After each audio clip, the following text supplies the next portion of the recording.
Fe ddaw amser pa fyddwch chi'n debygol o adael uned ddiogel fel hyn, a bod yn rhydd i mynd ymlaen a gweddwch dy fywyd.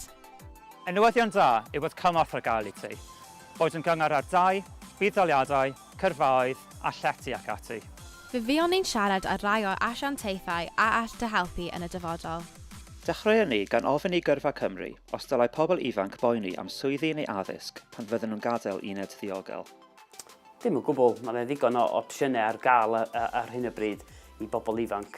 Pa fath o gymorth mae Gyrfa Cymru yn ei gynnig? Mae'n gyrsiau coleg ar gael, hyfforddiant, gwaith, felly mae'n ddigon o opsiynau ar gael I bobl ifanc. Dyn ni'n cynnig gwasanaeth I bobl ifanc o bob oedran, a dyn ni'n gweithio mewn unedau diogel, a dyn ni hefyd yn gweithio mewn carcharion a pethau felly hefyd.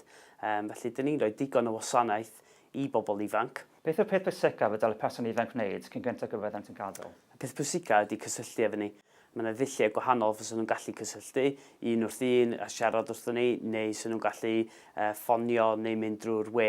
Sy'n ni ddim yn mynd I banic o gwbl. Dyn ni fel Gyrfa Cymru yn gweithio mewn unedau diogel a dyn ni'n gweithio mewn carcharion hefyd.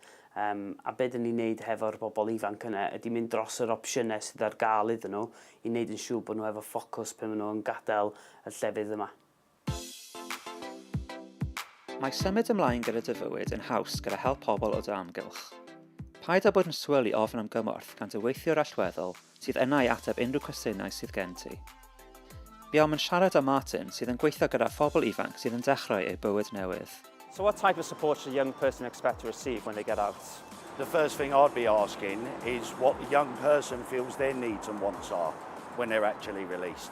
So we can cover help with accommodation, applications for benefits, family issues, issues around substance misuse. But for me, the real starting point for it is the voice of the young person themselves. It's what that young person believes they need help and support with. What's the most important thing a young person should know when they leave? For me, it's for that young person to know that the day that they leave custody, that's the start of the rest of their life. You know, what's happened and what experiences they've been through, what I'm looking and what I'm focusing on is where they're going from there. I come from quite a difficult background myself. I come from a very tough area of East London, got into a few bits of bother when I was younger myself. And really what I want to do is show these young people that you can make mistakes when you're younger, and everybody does make mistakes. You know, I've managed to go on to end up getting a master's degree in criminology and do a job that I absolutely love. I've known and worked with many young people who've gone on to achieve incredible things. One young man that I can think of, he's waiting for his provisional driving licence, he's just been offered an apprenticeship, and he's managed to achieve that within the space of 6 months. So for me, it's looking forward. What I want young people to believe is to actually believe in themselves and believe that they can reach out and achieve what it is that they really want to do. Mae llawer o bobl yn gwneud camgymeriadau. Y person ar y tren, y fenyw sy'n eistedd gyferbyn yn y caffi, y dyn sy'n cerdded heibio ar y stryd. Mae gan pawb hanes, dwi ti ddim yn gwybod y camgymeriadau maen nhw'n wedi gwneud. Beth sy'n bwysig yw symud ymlaen mwyn I ti gyflawni dy nodau ac uchelgeisiau. Rwy'n ni'n gobeithio bod y fideo hwn wedi bod yn ddefnyddiol I ti. Cofia y gellid ofyn am cymorth ble bynnag yr wyt ti. Paid bod ofn gwneud hynny.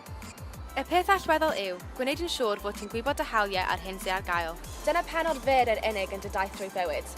Gwna'r gorau ohoni.